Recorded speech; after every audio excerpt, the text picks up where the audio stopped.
वो बेड के करीब कालीन पर आलती पालती मार कर बैठ गया और नेपाल के बर्फपोश पहाड़ों में आबाद मुख्तलिफ कबीलों के बारे में मेरी मालूमात में इजाफा करने लगा। 12 बजे के करीब शिरपा नीचे चला गया तो मैंने कमरे का दरवाजा फेर दिया और खिड़की में खड़े होकर नशे में दूर तक फैली हुई वादी को देखने लगा।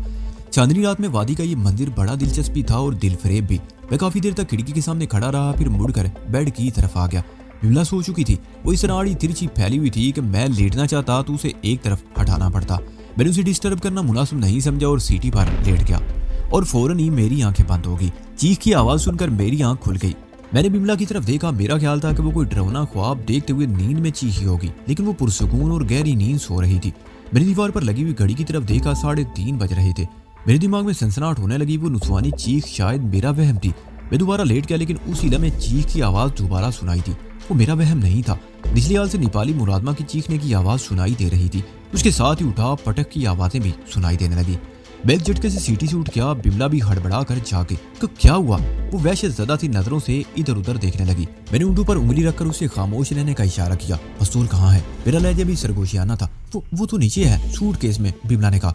नीचे से चीखने और उठा पटक की आवाजें बदसूर सुनाई दे रही थी। मुझे अंदाजा लगाने में दुश्वारी पेश नहीं आई कि खेल शुरू हो चुका था। मैंने बिमला को कमरे में रहने का इशारा किया और बड़ी आहिस्तगी से दरवाजा खोलकर बाहर आ गया। उसी लम्हे फायर और उसके साथ एक नुस्वानी चीख की आवाज गूंजी। वो नेपाली मुरादमा की चीख थी। मधुमाला की चीखने की आवाजें भी बदसूर सुनाई दे रही थी।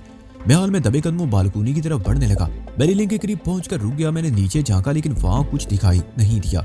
मैं जीने की तरफ आ गया। चंद सीढ़ियां उतरकर मैंने बालकनी की छत के नीचे झांका तो मुझे अपना दिल सीने की बजाय कनपटियों में धड़कता हुआ महसूस हुआ। वो 3 आदमी थे और मेरे खदशात बिल्कुल दुरुस्त साबित हुए। उनमें एक दीनानाथ था, दूसरा वही लंबा तिरंगा दीन दयाल जिसके साथ दीनानाथ को रेस्टोरेंट से निकलते हुए देखा था। तीसरा आदमी भी लंबा तिरंगा था, लेकिन उसका चेहरा मेरे लिए अजनबी था। उनमें से एक ने पांडे को पिस्तौल की जद पर ले रखा था। दीन दयाल ने शिरपा को पीछे से इस तरह गिरफ्त में ले रखा था कि उसके हाथ में पकड़ा हुआ खंजर शिरपा की गर्दन को छू रहा था।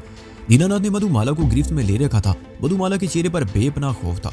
तुम बहुत चालाक बनते थे पांडे, दीनानाथ कह रहा था। मैं तो पूरे खुलूस से तुम्हारे लिए काम करने को तैयार हो गया, लेकिन तुमने मुझ पर भरोसा नहीं किया। दीन दयाल ने जब बताया कि मामला करोड़ों रुपए के खजाने का है तो मेरा ईमान भी डामाडोल हो गया। हमारा ईमान है ही कहाँ, हम तो दौलत की पूजा करते हैं। जहाँ चमक दिखाई दी उसी की तरफ मुड़ गए।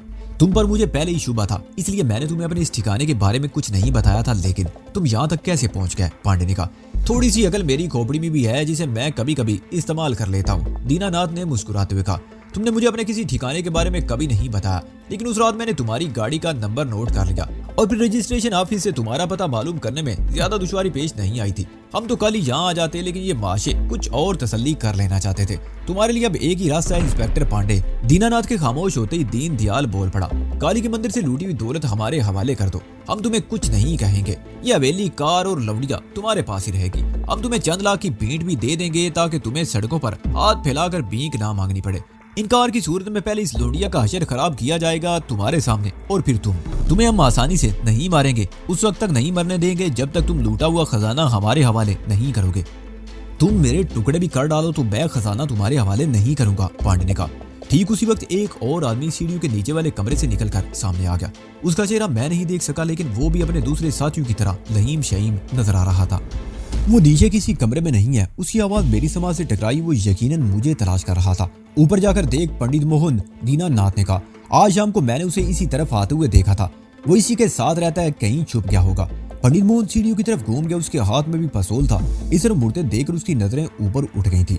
वह उसकी नजरों से छुपा नहीं रह सका। उसके चेहरे पर अजीब से तासरात उभर आए। उसने चीखते हुए बड़ी तेजी से हाथ ऊपर उठाकर गोली चला दी, लेकिन अंधाधुंध चलाई गई गोली मेरे सर के ऊपर से गुजर गई। मैंने पंडित मोहन को दूसरा फायर करने का मौका नहीं दिया।